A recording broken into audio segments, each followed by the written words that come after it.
Olá, mundo! Sejam bem-vindos a mais um episódio aqui do podcast. Esse é o episódio 36 do Olá, Mundo. E junto comigo, Guilherme Rambo, está comigo aqui Fernando Boom. Tudo bom? Tudo certo. Como é que estão as coisas por aí? Tudo beleza. Estamos gravando esse episódio no dia 30 de outubro para sair dia 31. Hoje à noite, aqui, quando estamos gravando, tem evento da Apple. A gente não sabe o que saiu, então não vamos falar nada, porque, né? Senão vai ficar outdated muito rápido. Porém, esse é quase um especial de Halloween, né? Pois então, né? Não tem nada mais assustador do que falar de Xcode, que não é o que a gente vai falar. Nossa, ou falar de Flutter. Nossa. Não, isso aí dá pesadelo. Storyboard, enfim, todas as coisas que a gente ama, né?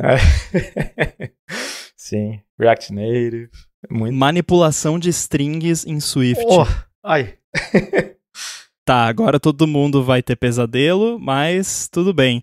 Bom, para hoje eu trouxe aqui um assunto que foi sugestão do Marcos Mendes. Para quem não conhece, o Marcos Mendes é o meu sócio aqui na Gigahertz, cofundador da Gigahertz, faz o ADT aí com a gente toda sexta-feira e diversos outros podcasts. E ele escuta o Olá Mundo. Ele não é desenvolvedor, ele é, é um não desenvolvedor praticante. É tipo isso. E ele queria ouvir um pouco sobre a sua experiência, porque, para quem não sabe, o Boom, ele é do Brasil e, de algum jeito, foi parar em Portugal trabalhando no Pato, que é o apelido carinhoso pro DuckDuckGo. E a gente vai bater um papo sobre isso hoje, então, para começo de conversa, de onde veio essa ideia, esse ímpeto, ou o que quer que seja, de sair do Brasil? Então, para não entrar muito em questões socioeconômicas e políticas. Questões vira-latescas. Isso. Foi, primeiro, a questão de experiência mesmo, né, de morar em outro país, ver como são as coisas. Eu, né, sempre, boa parte da minha vida ali, eu morei em algum lugar em Santa Catarina, salvo um ano que foi em Manaus, um jumpzinho grande ali. Sei lá, sempre tive vontade de ir pra fora ver como são as coisas, né? Inclusive, eu fiz uma mini moradia nos Estados Unidos, uns 4 meses ali em São Francisco, Berkeley, e depois uns 4 meses em Manhattan. Vendo empresas da área, trabalhando ali em escritórios mesmo, para ver como é que é. E foi uma experiência bacana, né? A questão de Portugal foi mais não foi necessariamente em questão de trabalho, porque eu já estava trabalhando remoto na época. Então, eu não vim para Portugal para trabalhar em Portugal, eu vim mais para a questão de, sei lá, o clássico qualidade de vida, né? Um lugar tranquilinho, de boa.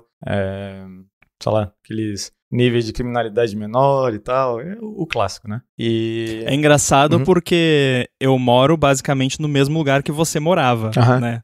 Não é no mesmo bairro, não é no mesmo prédio, mas enfim, é na mesma cidade. E a gente tem experiências completamente diferentes da cidade, né? Sim. Eu não sei se é uma questão de época ou de mais experiência da sua parte, né?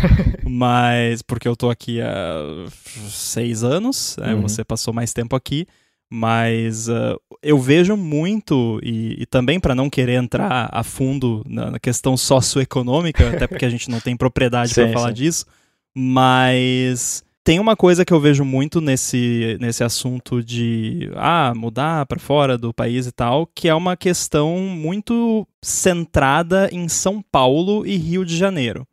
Que a galera fala do Brasil como se o Brasil fosse São Paulo e Rio de Janeiro. E aí aquela coisa, não posso sair de casa que eu vou ser assaltado. Não conheço uma pessoa que nunca foi assaltada. E para quem nasceu no interior do Rio Grande do Sul, numa cidade pequena como eu, a realidade não é essa, né? E eu, mesmo hoje em dia morando, né, aqui na cidade grande, né, tem criminalidade, tem assalto, tudo, mas assim, não é essa coisa horrorosa, insuportável que eu ouço pessoas de, né, outros lugares, tipo São Paulo e Rio, falarem. Então eu acho muito uma generalização, né? Aí, claro, você vai olhar os números, sim, é óbvio, tá, beleza, Portugal, a criminalidade é menor do que no Brasil, beleza, sim, é fato.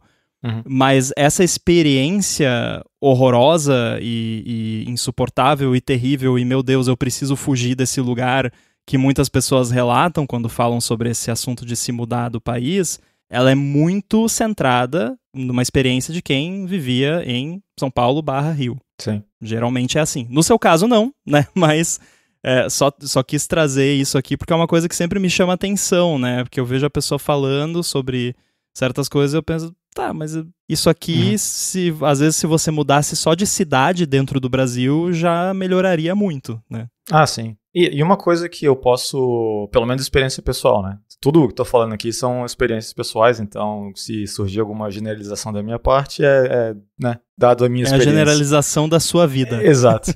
Mas, por exemplo, eu passei uns 4 meses ali eu tava morando em Berkeley, trabalhando em São Francisco, né? Isso foi em 2009, eu acho. Eu não sei.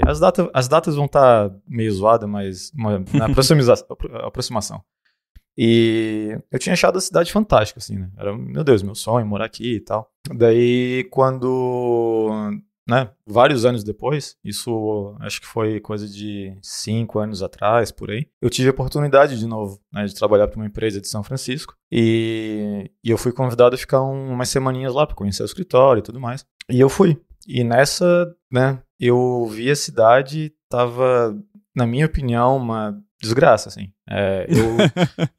Eu preferia, se as opções fossem continuar em Floripa ou ir para São Francisco, eu ficava em Floripa feliz da vida, assim, porque eu não recomendaria, sabe? Tu vai pagar preços absurdos, a qualidade de vida não vai estar lá, porque a cidade está passando por um problema grande, né, de questão de moradia e tudo mais, que daí acaba, né, é uma bola de neve para problemas ali sociais enormes, né, que não vem entrar muitos detalhes aqui, mas no final das contas aquela questão de segurança, de bem-estar, de qualidade de vida acaba sumindo, né?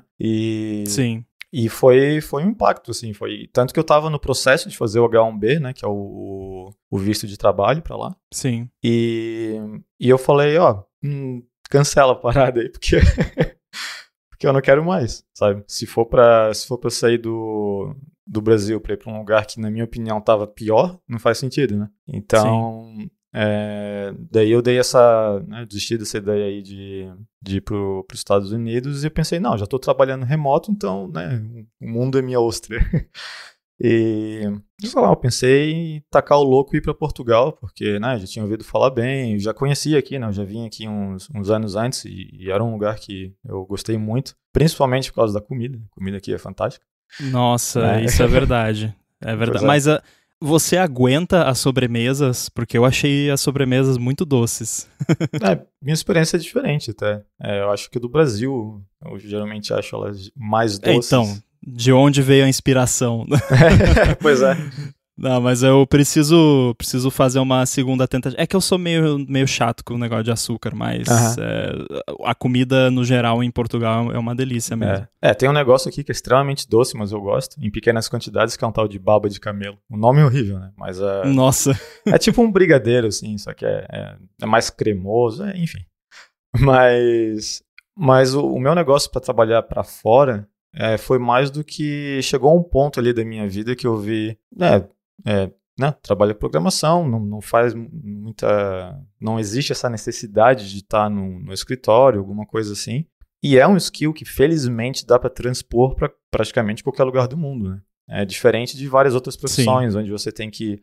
quando tem regulamentação, tu tem que, né, passar por um processo de novo. Eu sei de algumas, eu acho que tem isso, tipo, sei lá, arquitetura e coisas do gênero, tu tem que... médico, medicina... Advogado não se fala, esquece. Né? Exato, começa do zero, quase. Porque, por exemplo, advogado, se você trabalha nos Estados Unidos, você muda de estado, você... Né? Tanto é que nos Estados Unidos a licença de advogado, se eu não me engano, é por estado. Eu acho que é por estado. Porque cada estado, a legislação muda completamente, né? Tem muita mais coisa no âmbito estadual. Mas eu vejo muito também essa questão do pessoal de programação, de não perceber também uma oportunidade que eu acho excelente e que eu acho que é talvez muito pouco explorada. E aí não é que eu tô falando não muda de país, né? Se você quer e tem oportunidade, vai, né? Pô, por que não, né? Mas, assim, uma oportunidade que eu vejo que é muito bacana também, que vem dessa questão de você ter uma mobilidade e também de você não precisar estar fisicamente no lugar do seu trabalho, é de você trabalhar para fora estando no Brasil, que, na minha opinião, é uma posição extremamente confortável. Sim. Eu digo porque eu estou nela. Sim, sim. Assim, eu não trabalho, não presto serviços para uma empresa dos Estados Unidos, mas eu tenho a minha empresa, porém as minhas vendas são para fora do país, portanto o faturamento é em dólar, na sua maior parte. E isso é muito bacana porque o câmbio favorece, então você encontra também, claro, empresas que contratam devs no Brasil para trabalhar para fora. Aí vão ter aquelas empresas sacanas que querem fazer isso para, tipo, terceirizar trabalho, entre aspas, barato, né? Sim. Porque aí eles vão pagar menos em dólar para você aqui, porque eles sabem que para você aqui menos dólares é mais dinheiros, né? Mas aí é questão de você pesquisar, se informar e ver, né, qual é o valor justo de fato e não o valor exploratório. Sim. O meu ponto de vista nessa situação sempre se tá bom para você, não interessa o quanto mais barato é para a empresa que tá te contratando. Com certeza. É só uma questão de você estar informado para não se sentir enganada depois, né? Então saiba o que você está, né, signing up for, né? Então se você vai aceitar um trampo e tal, dá uma conferida. E aí se você olhar, se eu tivesse lá, eles me pagariam o dobro disso em dólares do que eles estão me pagando.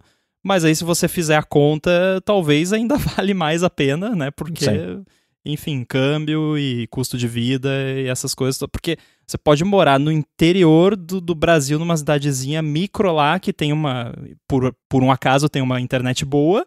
E beleza, seu custo de vida vai ser micro, mas você vai estar recebendo em dólar, então beleza. Sim. Um dos primeiros trampos que eu peguei que pagava em dólar era um salário que era baixo em relação a empresário de São Francisco, ou seja, tava pagando, sei lá, não lembro agora a relação, mas vamos dizer aí 60%, 50% de um salário de alguém em loco lá, né? Só que para mim, ainda mais na época, comparando o salário que eu via na região, tava muito bom, né? O câmbio tava subindo bastante e tudo mais, então eu pensei, não, eu não vou me importar, né? Isso é coisa minha, eu não vou me importar de tá recebendo muito menos do que uma pessoa lá, sendo que aqui eu tô recebendo muito mais do que uma pessoa aqui, né? Tá pagando todas as minhas contas, eu consigo salvar um pé de meia. Então, mas vai de cada um decidir o que vale, o que não vale, mas sim, o que é muito importante ver é cuidar para não ficar naquele elas por elas, que um trabalho no Brasil ia pagar quase a mesma coisa, um pouquinho menos, só que daí tu percebe que, agora tem esse negócio do câmbio, o câmbio flutua, de repente o real valoriza, então tem que levar essas coisas em consideração. Então, mas enfim, assim, foram experiências muito, muito bacanas, assim, de ficar nos outros países, conhecer como são as coisas e tal, ver as diferenças, né, de como que são as empresas brasileiras e as nas gringas. E é até engraçado, porque se for ver ali a minha trajetória de carreira, eu tenho muito menos experiência com empresa brasileira do que empresa estrangeira, simplesmente de como as coisas foram acontecendo, porque até quando eu trabalhei numa empresa que era sediada, que tinha sede no Brasil, essa empresa era meio que uma filial de um escritório de São Francisco, né? Sim. Então, no final das contas, o jeito que funcionava, inclusive eu fui entrevistado pelos donos por questão de coincidência, porque eles estavam visitando o Brasil na época que eu estava fazendo entrevista, então eu cheguei lá, né, pensando, vou fazer entrevista de boa, e de repente, tu pode fazer entrevista em inglês com os donos da empresa, deu aquele, opa, eu não estava esperando por isso, mas vamos lá, sabe? Tipo, aí, você que coloca inglês fluente no currículo, saiba que você pode ser cobrado, né? Pois então, ali se eu tivesse feito um veja bem no inglês fluente, tinha dado bem errado, porque...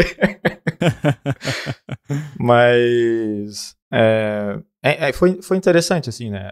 Inclusive, eu nunca trabalhei para uma empresa local brasileira na área de iOS e coisas da Apple sem ser a empresa que eu criei, né, uns anos atrás. Então, eu não tenho experiência de, né, iOS com empresas brasileiras.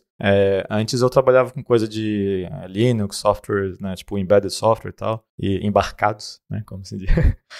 Acho tão estranho embarcado. Então...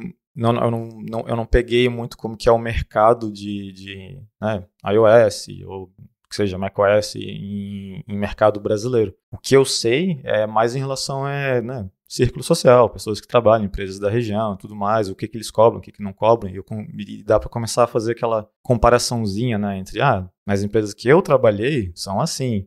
Daí não dá para dizer se é porque elas são empresas americanas ou não, né, porque é um número pequeno de dados para tu conseguir, né, traçar algum tipo de trend ali, de fazer uma estatística significante, porque, né, mas o que eu percebi mais foi essa situação até que a gente comentou em outro podcast lá, em outro episódio, de ter especialização na plataforma, né? Uhum. Eu acho que, pelo que eu vi nas empresas do Brasil, aquela, vamos achar um dev aí que sabe Android, sabe iOS, porque daí a gente só contrata um, né?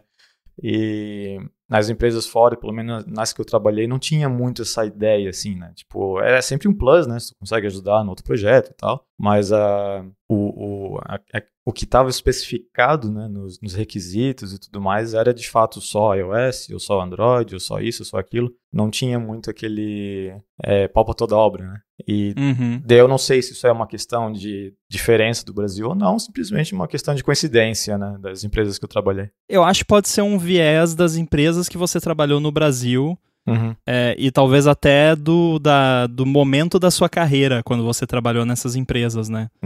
Porque quando você foi trabalhar para essas empresas de fora, você já estava mais, digamos, avançado na carreira, né? Sim. E porque eu, assim, também não sou a melhor pessoa para falar sobre como é fazer uma entrevista de iOS no Brasil, porque eu só fiz, tipo, uma, que eu fui contratado, e depois eu fui um dos entrevistadores em outras, então eu só tenho experiência basicamente com uma empresa na prática, e aí o que eu sei de ouvir falar do resto do pessoal, e é meio parecido, assim, mas eu acho que talvez depois da contratação, talvez esse lance do especialista ou da especialista numa plataforma não seja tão forte, porque eu lembro que na época da firma, quem estabeleceu essa cultura fomos nós, do time, basicamente. Porque quando eu fui contratado, o time mobile basicamente não existia. Tinha só o Bonates lá, e era ele mais um cara, eu acho, e depois esse cara foi embora, tipo, eu nem cheguei a conhecer o cara.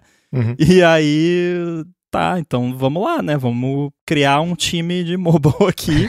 E aí, daí a gente estabeleceu certos parâmetros que a gente gostaria de seguir, e um deles foi esse lance, não, vamos especializar a parada, né? E aí, mais pro final, depois de alguns anos, já tinha 2 times bem definidos, iOS e Android, que se conversavam bastante, mas que tinha cada um ali a sua especialidade bem focado, e tinha pelo menos uma pessoa em cada time que era aquele nerd, né, doido que sabe tudo da plataforma, às vezes mais de uma pessoa.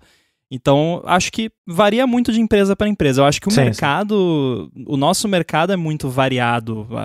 Não existe um modelo de trabalho, assim, existem alguns parâmetros, algumas regrinhas que a maioria das empresas meio que vai seguir daquela forma, mas aí quando você fala de organização da empresa, dos times, até cultura de como é a parte da entrevista e tal, eu acho que não tem uma regra, é tudo muito variado. Muda muito, né? Inclusive, por exemplo, uma coisa que quando comecei na área, assim, e ver coisa pra fora, tinha uma certa diferença com quem eu conversava e tudo mais, o que eu via até em oferta de trabalho era que pra fora o requisito de você ter um tipo de degree, né, de ter feito uma faculdade, era basicamente zero, né? Onde dentro do Brasil isso já não era bem assim. Era, pô, né, tem que estar ali. Eu já vi, né, principalmente quando eu estava na faculdade, eu recebia muita oferta de emprego, e tinha como requisito ali, ou tá cursando até X fases, dava até a fase, né, que tipo, o mínimo que tu tem que estar, ou graduado e tudo mais. E isso, né, também, muito provavelmente, questão do bias, do viés da minha experiência, de como que foram as coisas, mas quando eu vi empresas de fora, nunca nem me perguntaram nada, porque como eu estou em outro país, acho que eles não conhecem as faculdades, então tanto faz, né? Eu acho que esse lance mudou, talvez, com a cultura das startups. Que teve acho que essa fase que você está falando ainda era a fase do Brasil quadrado. Tava assim, começando, tipo, né? eu percebia isso também, existia uma cultura mais corporate, IBM, de terno e gravata e com o seu diploma embaixo do braço, sabe? E mudou isso com o tempo. Claro que não em todas as empresas, ainda tem empresa que tem mais essa cultura, né, que eu chamo de cultura IBM corporate, né, da galerinha mais certinha, quadradona, mas acho que a regra hoje em dia, a enorme maioria das empresas de tecnologia não estão exigindo esse tipo de coisa no currículo. Sim. Então, tinha uma empresa em Floripa, que provavelmente deve existir, eu acho que era uma empresa grande. Eu espero que essa regra não exista mais, mas eles tinham uma regra que você só podia usar gravata se fosse num nível X. Sabe, a vestimenta tinha que ser formal, mas daí basicamente tu vai ficando mais formal quanto mais alto na escadinha tu tá. Então, tipo, virou vira gerente. Tipo faixa de taekwondo, sei lá. Exatamente. Né? Então, gravata preta é só o cara que for o top lá, né? Se chegar um devzinho lá, júnior com uma gravata, fala, o que tu tá fazendo com essa gravata aí, meu irmão? Tira essa gravata, você é moleque. Sabe, umas coisas absurdas, assim. Eu tive uma experiência, né, de quase entrar numa empresa que eu fiquei bem feliz de não ter entrado, que a empresa ainda existe, não vou falar o nome para não criar casos, mas é uma empresa bem dessas corporate, assim, né, sabe, cubículozinho, 500 pessoas para fazer uns negocinho, tipo, meio básico. Na época Severance. Isso. Tipo isso. E eu não vou lembrar agora dos setups exatamente das máquinas, mas vamos dizer que um amigo meu passou na entrevista dessa empresa e me falou como que era o computador, enquanto eu acabei indo para outra empresa, né? Eu tive oferta das duas e como essa empresa corporate aí ficou me enrolando um tempão, eu acabei aceitando outra, que era uma startupzinha pequenininha, e eu pensei, vamos lá, vamos ver o que é. Eles não estavam te enrolando, é que deve ter tantas camadas de burocracia na contratação que demorou esse tempo todo mesmo e você desistiu. Foi isso, tanto que eles me ligaram fazendo uma oferta enquanto eu já estava trabalhando na outra, durante o expediente, assim, sabe? Mas enfim, eu não vou lembrar dos valores agora, mas vamos supor que a máquina que eu tinha no trabalho dessa startup era, sei lá, tinha 1 GB. E sei lá, eu tava na época mexendo com C++, sei lá o que era. E um amigo meu que entrou nessa empresa mais corporate ali, a máquina mais top que eles tinham, acho que tinha 128 MB de memória, e eles tinham que rodar Eclipse, Tomcat, Postgres. Era um negócio complicado, assim, sabe? Bom, é óbvio que uma empresa assim usa Java, né? Olha os preconceitos aí. Não, mas aquela ali foi complicado, assim. Foi a melhor decisão da minha vida de não ter esperado a resposta deles e ter ido pra essa outra, porque essa outra, eu aprendi demais, assim.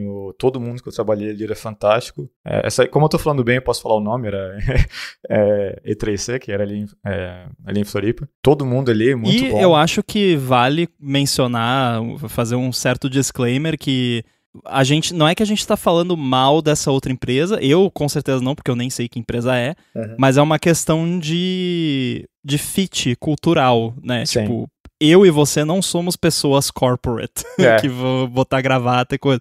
Então, às vezes, não é que a empresa necessariamente é ruim, ela é ruim pra você. Então, pode ter gente que tem esse estilo, que gosta de trabalhar assim, e beleza. Tipo, se a empresa tá no mercado até hoje, provavelmente alguma coisa certa ela tá fazendo, né? Sim. Então, vai muito de cada um, né? O que funciona pra gente pode não funcionar pra você que tá ouvindo e vice-versa.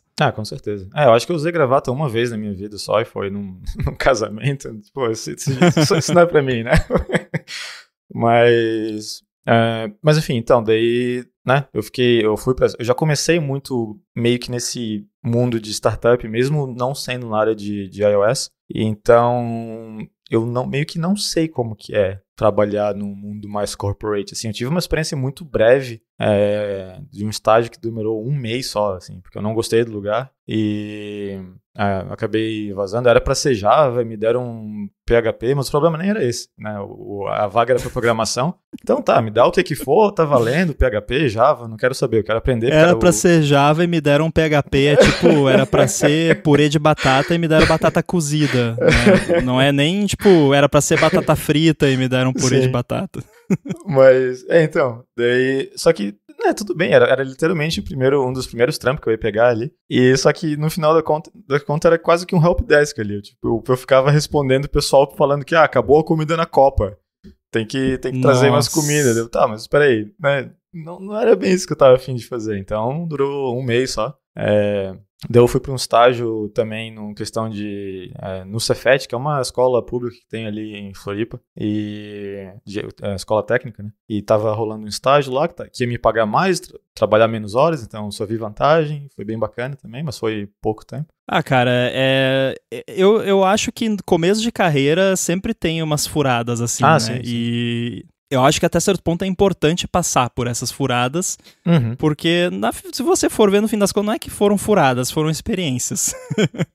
Que eu lembro de uma dessa, não foi tão horrível quanto essa do Java, PHP e Helpdesk, mas foi tipo, eu tava na vibe de mexer com vídeo na época, daí eu fui contratado para ser editor numa web TV, né? Aí, primeiro, não tinha computador, eu tinha que levar o meu computador. Meu laptop, pra editar, beleza.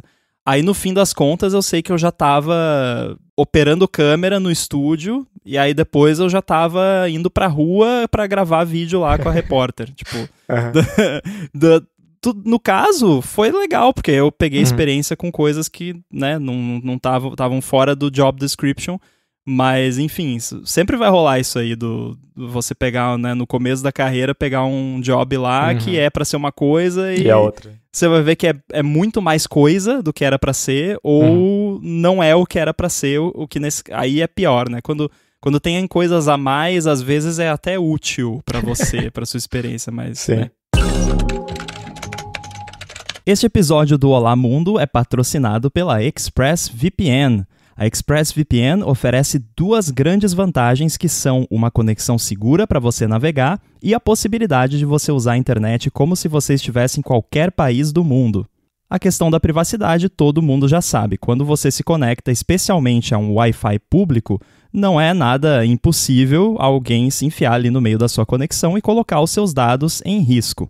Com a ExpressVPN, você protege a sua conexão e você passa a usar o seu dispositivo, seja computador, celular, tablet ou até mesmo uma TV, com absolutamente tudo criptografado e como se você estivesse numa espécie de modo anônimo permanente. Isso quer dizer que ninguém consegue rastrear a sua atividade nem olhar para os dados trafegados.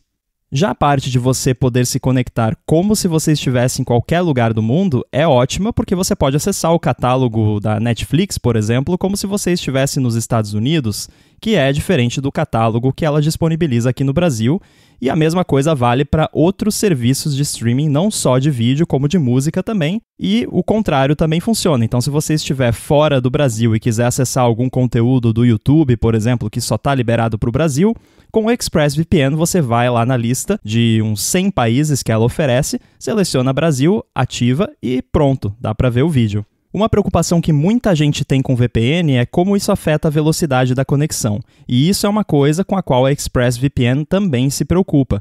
Por isso, ela oferece uma conexão rápida, sem atraso, conexão estável, confiável e, é claro, segura. Então, para você conhecer mais sobre a ExpressVPN, faz o seguinte, acessa expressvpn.com/olamundo e com esse link você vai ganhar 3 meses grátis na assinatura do plano anual. Você tem 30 dias para testar também e ainda por cima, assinando por meio desse link, você ajuda aqui o podcast. Então acessa lá expressvpn.com/olamundo, garante os seus 3 meses de graça na assinatura do plano anual e começa a navegar pela internet de forma segura, sem ninguém bisbilhotando o que você faz. O link também vai estar aí nas notas do episódio.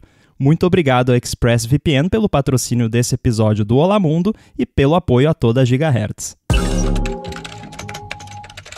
Então, nesse da escola que eu tava trabalhando, quantos anos é pra prescrever um crime? Acho que a maioria é 5 anos, a não ser que seja algo muito grave. Então já prescreveu. Porque uma das coisas que eu aprendi lá foi SQL Injection.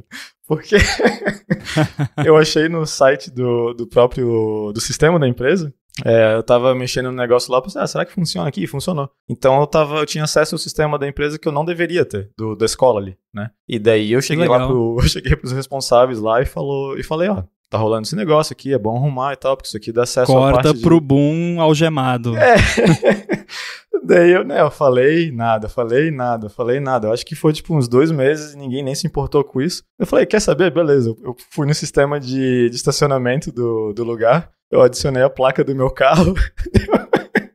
Daí eu fiquei com um estacionamento gratuito lá da área dos funcionários. Eu não era funcionário, não era estagiário.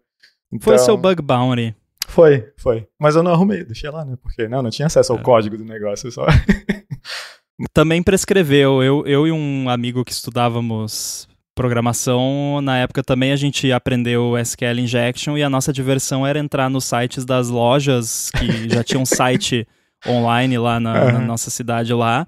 E a gente fazia um comando lá, tipo, sei lá, tem um produto lá.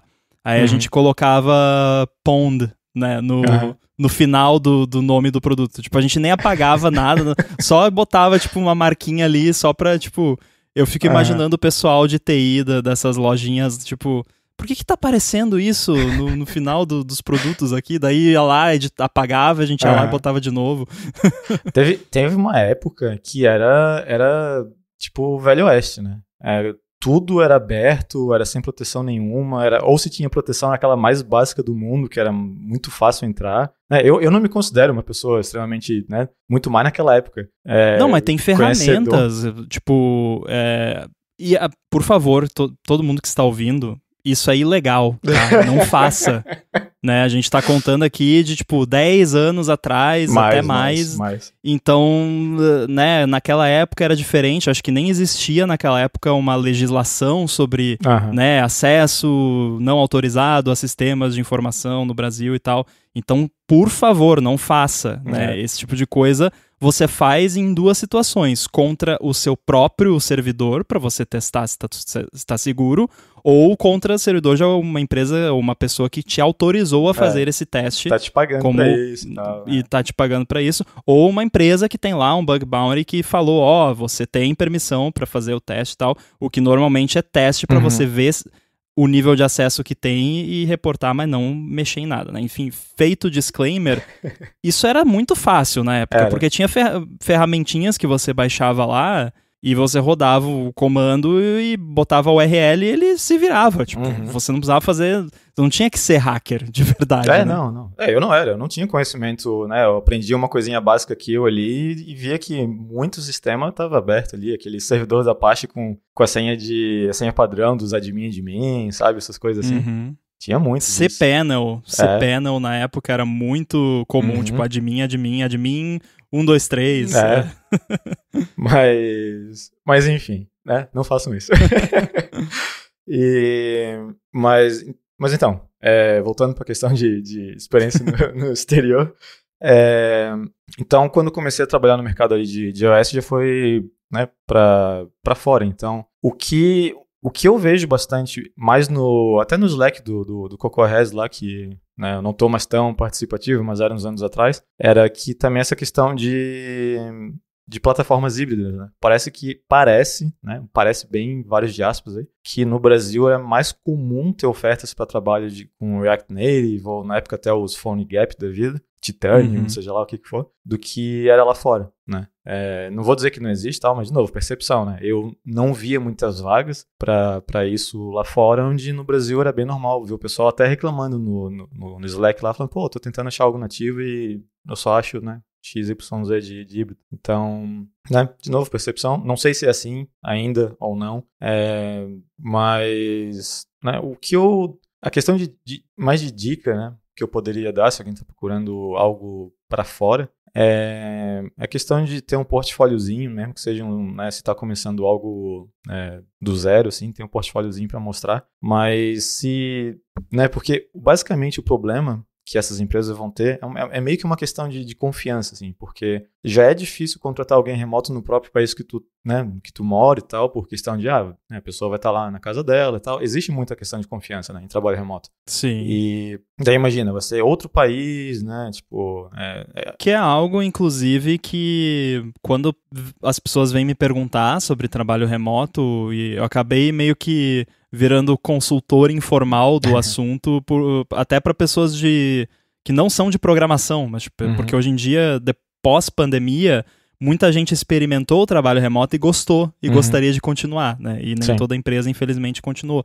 E aí um alerta que eu sempre faço é: verifica qual é o tipo de política que a empresa tem de monitoramento, por exemplo, porque tem empresa que, sei lá, bota um software lá que é praticamente um spyware no seu computador que fica te filmando, vê quantas vezes você levanta da cadeira, vê se tá mexendo no mouse, sabe? Aí, eu particularmente não iria trabalhar numa empresa que é assim, porque eu acho que se a empresa não é capaz de ter confiança, até porque, assim, developer, a não ser que a empresa seja muito mal gerida, se você estiver só fazendo de conta que está trabalhando, a empresa vai perceber rapidinho. Né? E trabalho remoto, para uma empresa de fora, não é que nem você assinar uma carteira aqui que para você se desfazer do funcionário depois é um inferno. Né? Não, a empresa te manda embora e pronto. Então, eu acho que não tem necessidade de ter ali um monitoramento, além de basicamente ver esta pessoa está cumprindo o que promete, né, o que foi pedido dela, e é isso. A minha regra para essas coisas é bem simples: se a máquina é minha, eu instalo o que eu quiser, né? Exatamente. Então, geralmente com os trabalhos remotos, sempre a máquina foi minha. Justamente para evitar esse tipo de coisa também. Já fui até oferecido ter máquina de empresa que vinha instalada com sei lá o quê. E não, tá de boa, usa a minha aqui e deu. Então, mas outra coisa pra ficar bem ligado também é, como eu falei, questão de confiança, trabalho remoto, não é só da empresa em relação a você, mas de você em relação à empresa também, né? Porque, claro, né? É uma faca de dois legumes, né?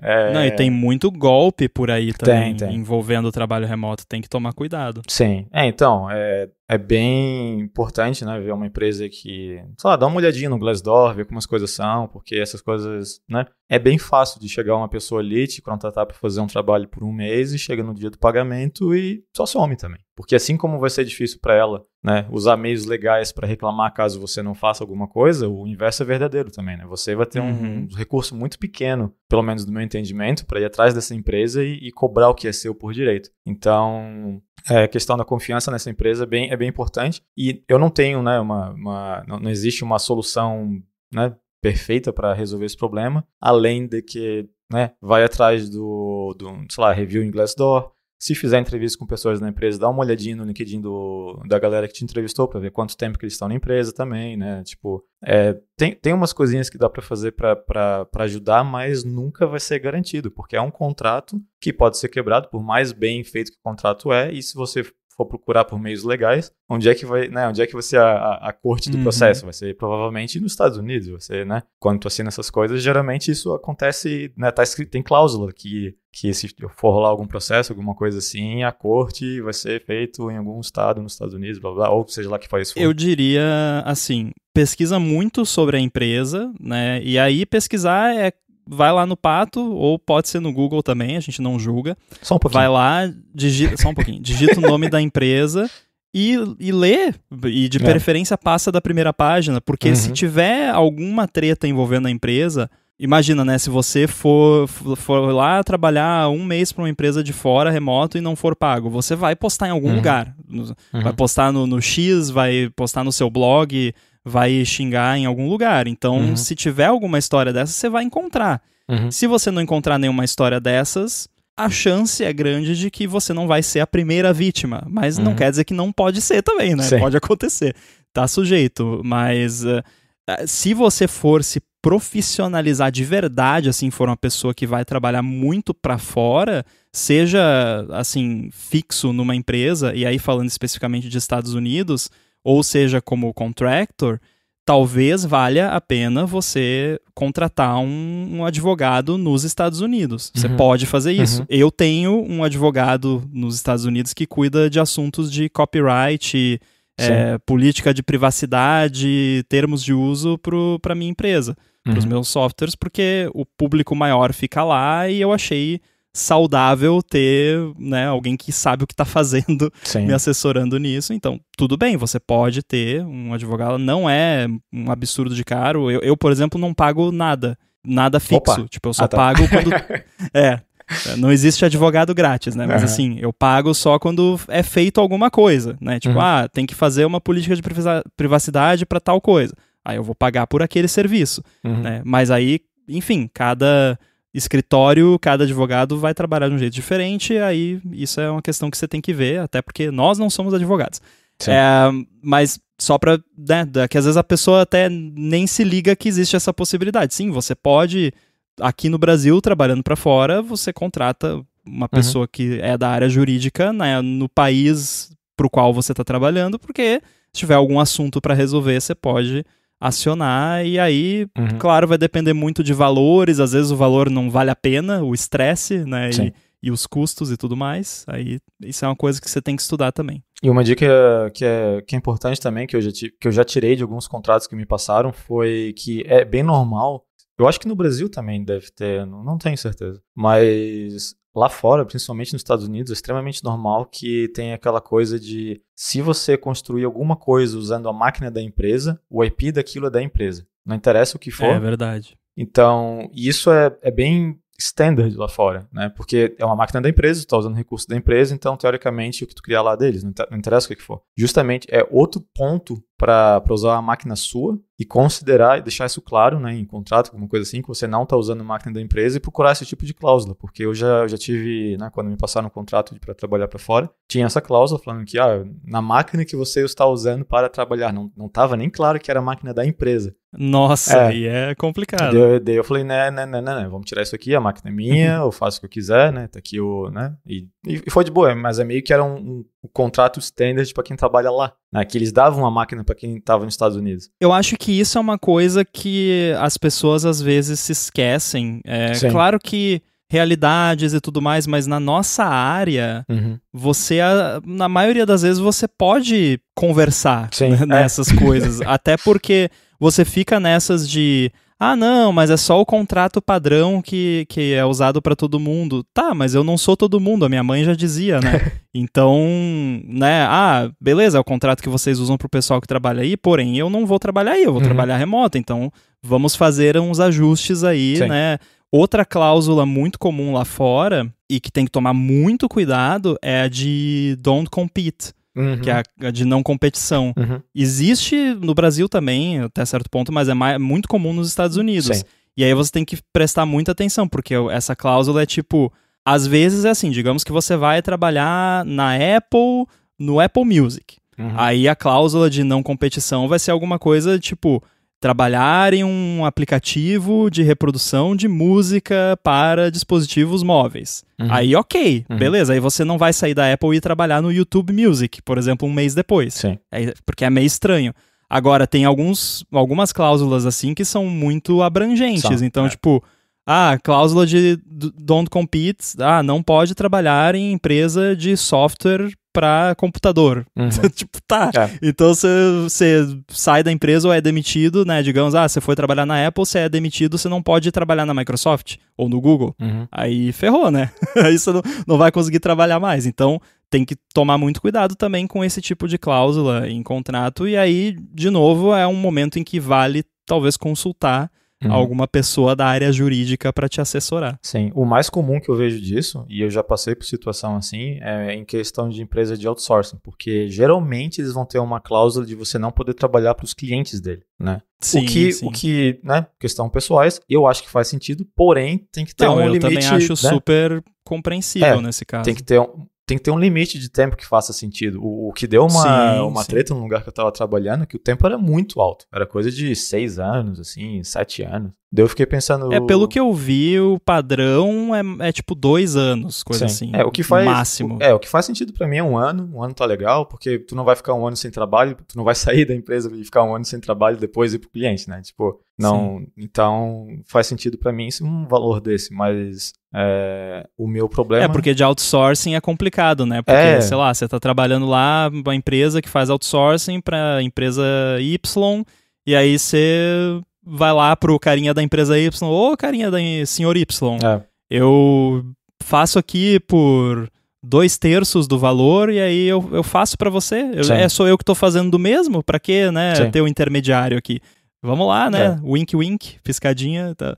Então, aí é bem compreensível realmente ter uma cláusula desse tipo. Sim, é compreensível, mas é bom ficar ligado na questão do prazo ali, né? Porque eu acho que o prazo que pega. Sim. Porque no meu caso eu fiquei meio indignado porque o prazo era muito longo e era uma empresa de outsourcing onde eu estava passando, né, por vários clientes e tal. Então toda vez que eu tinha um cliente novo, eu diminuía meu leque de possibilidades de onde trabalhar, né? Por 6 anos, né? Tipo, é muito tempo. É muito tempo. Então, eu acho que daí a gente conversou lá e daí foi para um valor mais aceitável, tipo 1 ano e tal. Então, mas enfim, é algo para ficar, né, pra ficar de olho, cuidar com isso. Mas a questão não. Eu acho que, assim, o básico é o que todo mundo já sabe, é falar inglês, né? Porque qualquer lugar do mundo aí que tu vai trabalhar, muito provavelmente a língua franca ali vai ser o inglês. Inclusive, eu sei de casos de pessoas que foram trabalhar remoto para uma empresa em Portugal, achando que não ia precisar de inglês, porque, né, português. E o pessoal, não, tu precisa de inglês fluente aqui, porque a gente tem cliente, né, em vários lugares na Europa, seja lá o que for e tal. Então, para trabalhar fora do Brasil é quase que, né, é muito difícil, né? Teria que ser para países que falam português, com clientes que só falam português e tudo mais, então... Eu acho que a galera que trabalha na nossa área tem que aceitar e entender que inglês é o nosso Esperanto. Né? Tipo, é o idioma oficial da programação, então você vai precisar. O problema de comparar com o Esperanto é que ninguém fala Esperanto, né? Pois é. Mas o que a ideia do que era para ser o Esperanto. E eu acho, né? Eu não sei como tá hoje em dia, mas eu diria que como o primeiro trabalho conseguir algo para fora pode ser mais difícil, assim, justamente para aquela questão de um pouco de confiança de como você é como profissional, né? Então, eu diria, né? Eu chutaria que para conseguir trabalhar para fora seria muito mais fácil se já tivesse uns aninhos aí de empresa no Brasil mesmo, para mostrar que, né, que não é só uma pessoa aleatória que diz que vai fazer alguma coisa e some com, sei lá, o pagamento do primeiro mês e, né, continua fazendo isso. Então, pois é meio que isso. Eu já vou, né, até adiantar aqui sobre o mercado de trabalho de Portugal. Nem adianta me perguntar, porque eu não sei. Né? É bem normal, né? Não, eu moro aqui em Portugal e tal, e faz sentido, né? Surgir pergunta de, como é o mercado aí e tal. Eu realmente não sei, porque eu tenho 0 experiência com o mercado de trabalho aqui, porque eu vim pra cá trabalhando para uma empresa remota, eu mudei de empresa para outra empresa remota, então nenhuma delas era de Portugal, então, né, não sei dizer. O que eu sei, né, por questão de círculos sociais e tudo mais, é que aqui é bem forte em questão de empresas de outsourcing, né, as consultorias, que pode ser furada, pode não ser, isso aí depende muito de que empresa que é, não sei, né, pesquisa. Mas, né, querendo ou não, é um dos países um pouco mais fácil, pelo que eu tenho visto, de conseguir alguma coisa, porque eu tô vendo muita empresa aqui de Portugal, né, em questão de essas comunidades techs aí, de pessoal de expats e tal, que procura bastante gente no Brasil. Então, é aquela coisa, ver a questão de custo de vida, a pergunta que pra mim faz menos sentido do mundo é, esse salário aqui é bom para... Sabe? Que eu não sei. Ninguém sabe. A única pessoa que sabe isso é você, né? Então... Sim. Inclusive, é algo a se tomar cuidado. A gente falou sobre câmbio e tal, mas tem tem uma pesquisa muito cuidadosa que você precisa fazer, porque um deslumbre comum também é, vou lá trabalhar em São Francisco, receber em dólar, ou vou trabalhar lá em Lisboa, receber em euro. Você vai receber em euro, mas você vai gastar em euro. Exato. Aí o euro não é mais euro, o euro são dinheiros, né?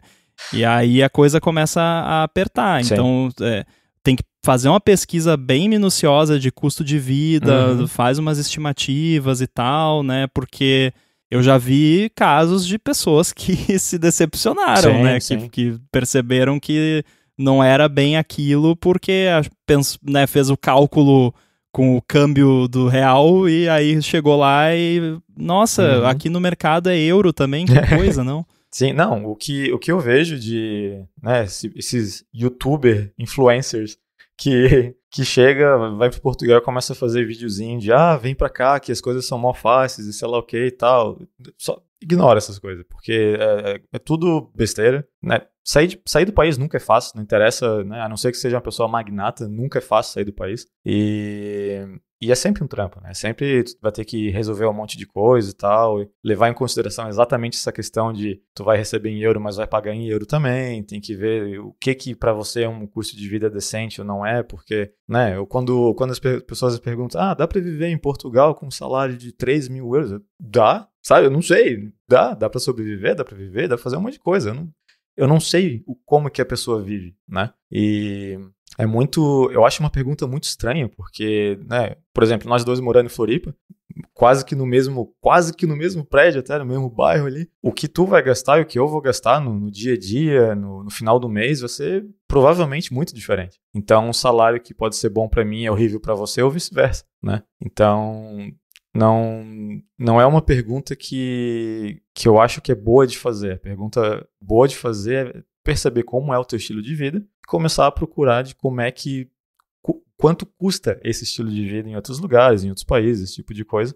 para ter uma noção. Tem um site muito bom para isso, que é um tal de Numbeo, se eu não me engano, que ele compara, né?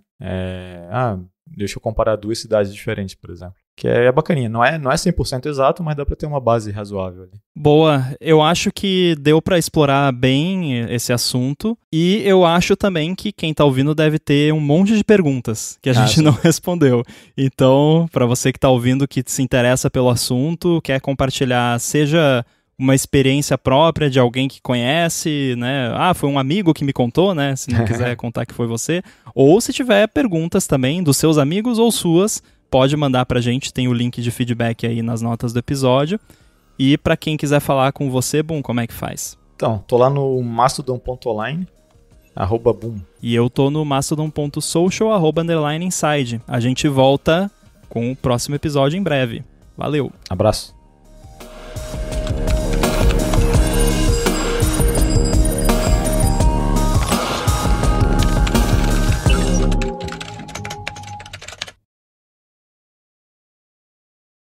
Eu tô numa situação muito bizarra de hardware no momento, porque eu troquei o M1 Max de 14 polegadas pelo M2 Max de 16. E aí amei o de 16, é muito rápido e tal, né? Assim, até dá pra notar uma diferença bacana em projetos maiores no Xcode e tal. Porém, toda vez que eu vou gravar um podcast, eu percebo que ultimamente eu só tenho usado o de 16 para gravar podcast. Porque eu não vendi o de 14 ainda, não tentei muito também. E aí, como eu tava com ele, quando começou o beta do Sonoma, eu instalei nele. Porque era o Mac secundário. Sim. Aí, quando intensificou o trabalho de AirBuddy, etc., no Sonoma, eu comecei a trabalhar nele pra já tá lá, roda, já testa tudo no mesmo device. E aí eu deixei o Ventura no de 16 porque é estável, tá funcionando tudo bonitinho, eu uso pra gravar podcast, então... E aí o resultado é que eu tenho usado mais o de 14, porque eu chego aqui no escritório, plugo o cabo do Studio Display, eu já deixo o trackpad e o Magic Keyboard plugado no Studio Display também. Então eu só plugo o cabo do Studio Display e pronto. Né? Tá, agora pra gravar aqui eu só tirei de um, botei no outro e pronto. Então na prática não faz tanta diferença qual que eu tô usando. Sim. A não ser o fato que o M2 Max é um pouquinho mais rápido, dá pra perceber, mas não é nada assim absurdo que eu fico, nossa, que carroça, quando eu tô usando outro. Né? Sim. Então, eu tô nessa situação aí. Pois é. A minha é bem fácil de decidir qual usar, porque eu acho que, não sei se eu já mencionei, eu herdei um MacBook de 13 polegadas, só que da Intel, né? Então, basicamente, tudo que precisa de Xcode eu não uso ele. Nossa, não dá. Porque senão queima o meu colo e a bateria parece ponteiro de segundos, assim, sabe? Vai tum, tum, tum, tum. A gente já sabia que não era muito bom naquela época, mas depois de tu usar um computador com Apple Silicon, tu vê a diferença é absurda, né? É outro mundo, assim. É gritante.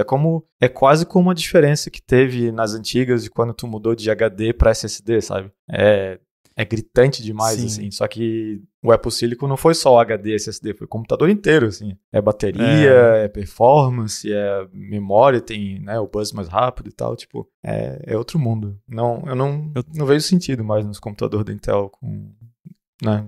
Se dá pra pegar nem tem mais.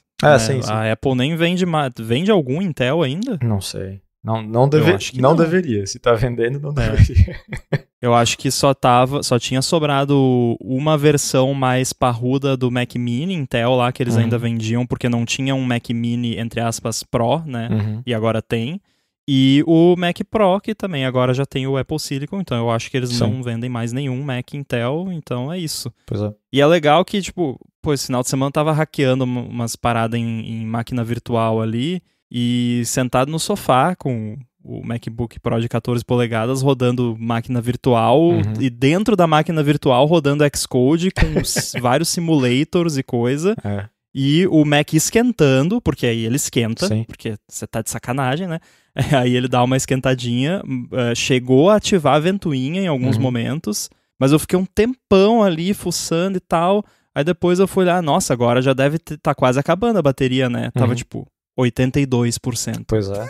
Não, é muito absurdo. É bizarro. Eu botei aquele Battery Saver no Intel pra ver se melhorava alguma coisa e eu não percebi diferença, a não ser que ficou tudo extremamente lento. A bateria acaba igual. Eu dei uma procurada online ali pra ver o que o pessoal falava de qual a porcentagem de bateria de ganho que teve, mas é basicamente, se eu me lembro certinho dos números, foi algo do tipo, tu perde 30% de performance e ganha 10% de bateria. Não vale a pena. A gente vive falando disso no ADT, tipo, tem uns trade-offs que não vale. Eu vi um artigo em algum site de Apple esses dias da pessoa falando como que eu mantive a saúde da bateria do meu iPhone 14 Pro, acho que foi no caso.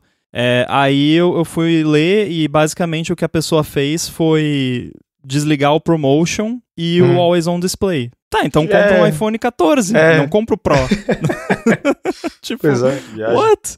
Né? E aí, tipo, tudo isso pra, em vez de, sei lá, um ano e pouco depois de uso, ele tá com, 91% de saúde de bateria, ele tava com 96%. Tipo, cara, não, a bateria é pra usar, né? Tipo, olha só, descobri um truque pra gastar menos combustível no meu carro. Eu não ando com ele. Eu comprei uma bicicleta, sabe? Pois é. Não dá, né? Não faz sentido. E agora eu voltei com o iPhone de 15, peguei lá da assistência, eles me deram um novo, porque... Opa! A tela lá tava zoada mesmo, então acho que acabaram me dando um novo, eu chequei o serial ali. Esse aqui que houve com a tela mesmo? Eu esqueci. Ele tinha um 3D Touch que não era pra existir, sabe? Sim, parecia estar meio solta. Isso, eu fazia uma pressão na tela e ele fazia um clique, né? Não, aquilo não tava bom não, porque provavelmente podia entrar água, inclusive, se pegasse. Sim, e é irônico, né? Porque acho que inclusive foi no podcast anterior, ou antes desse, que eu tinha comentado que eu nunca tinha comprado um produto que veio com problema, né? Algum gate, alguma coisa assim. Peguei o 15, a tela tava zoada. Ele tava funcionando, tava perfeito, mas se fizesse uma pressãozinha ali, jinx. Mas Não, é bem provável que a maioria das pessoas nem ia perceber isso aí. Ia ficar usando o device normal e ia usar por um ano, ia trocar e não ia se dar conta que tinha isso. Não, ele só dava pra perceber se fizesse uma pressão um pouquinho mais forte ali. Eu só percebi quando eu fui dar uma limpadinha na tela, daí eu fiz uma pressão mais forte, daí eu senti aquele clique, daí eu apertava um pouquinho mais e fazia vários cliques ali. Daí me deram um novo e tá tudo certinho com esse. Foi a... Não chegou a ser um tela mole gate. Não, 3D Touch Gate. Não. Tá bem de boa. E... tá tranquilo. Então essa foi a terceira vez que eu fiz a segunda vez que eu fiz o migration, porque telefone novo, deu tudo certinho. E dessa vez eu fiz o que tu falou. Peguei o telefone, liguei no Mac, fiz o restore com a versão mais atualizada de todas ali, que de fato estava com 17.0 e agora tá 17.1, né, se eu não me engano. E boa. Altas dicas. Foi bem mais rápido o processo. Nossa, muito. Quando eu fiz aqui, eu fiquei impressionado com a rapidez. E agora, você viu, né, o rumor agora é que a Apple vai fazer um esquemão lá para eles conseguirem fazer update dos devices dentro da caixa. Pois é, né? Então já vai chegar para você certinho com o software atualizado, né? Se não demorar muito para chegar, né? Porque se no meio do trajeto sair outro, é complicado. Demora um mês, fica preso em Curitiba e já sai 2 versões de iOS.